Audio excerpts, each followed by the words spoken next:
there were caveats about small-scale mining, regularizing it, and getting Galamsey people to do mining that is legal under small-scale mining.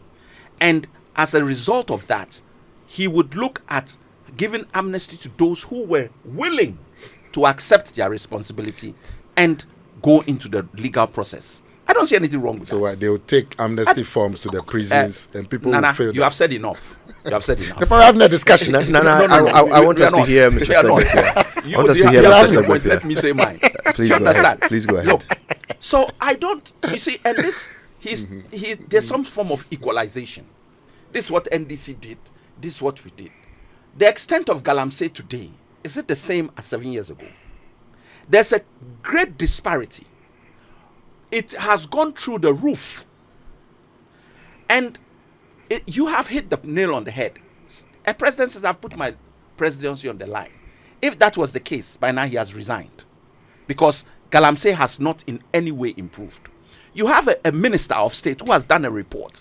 And you know the sticking point in this is because that report indirectly implicates or indirectly government officials involved in Galamsey.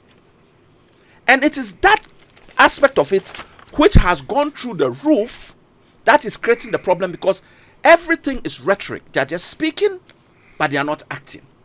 So you have a whole government which appears to be involved in Galamsey. Anybody from, he's talking of district security agencies, district chief executives. The reason why you have to do a national task force is that they are not doing their jobs. They are also doing mining. Those district chief executives and MCs who are in those areas are part of the problem. So you go in and have to bring in a central task force unit with the military. In some places even, they argue that the military is also now being compromised. Is this not a fact, Kojo?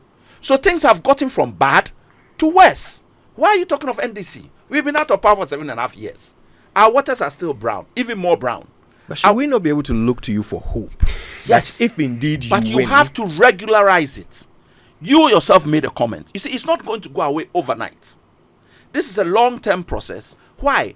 Because what they get in terms of remuneration by taking those type of risks is so high, because they have no future, that people are prepared to take any kind of risk. People are selling their lands. Galamsey is going on in people's houses. They go into them. So if you don't appreciate the what's it called, the attraction of these illegal activities, you really have to find a way to regularize it, so that as a community, people can do legal mining, small scale mining, and it is regularized. You know, this section, don't go beyond this, don't go this way, this is the depth. If not, if you don't do that, when you do it and you finish here, reclaim the land, plant some trees, you should have all that as a policy and a program. It is not overnight job. But if you sit and think that, oh, Galamsey is going to go out overnight, it is not true. But you must be politically determined first and foremost. You must be politically determined. And where is I don't know, maybe it's out there.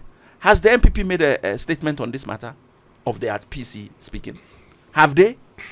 I mean, this is against your own president's so-called fight against Galamsey. I have a parliamentary candidate. Look, he's talking about the military. What was he thinking? They should go and attack military people? And you haven't even had the temerity or had advice that the first thing you should do is, my brother, go and apologize. So just don't fight this battle. Just apologize and say, look, I've retracted it. I was overwhelmed by the situation, as the Minister of Health has said on issues before. I'm overwhelmed, so definitely let me just do what say something. And let us say, okay, you didn't do that. You were actually trying to justify. Then you said, I'm retracting, but at the same time, I'm not retracting. I didn't say it. Then, but the tape is there. And then what is the justification? I mean, it's a complete mess. Complete mess. This is completely wrong. I'm very happy that at least he has been invited. He's on bail. I just hope he doesn't stop there like many issues. Once Joy stops talking about it, he's dead. if the media don't pick it up from elsewhere, is dead. We will not hear anything about this issue again. He's going to go about his merry duties, trying to campaign to win an election. And such a person now is going to become, we hope not, a potential parliamentary candidate, not candidate, MP. Where are we going with this? So I'm clear.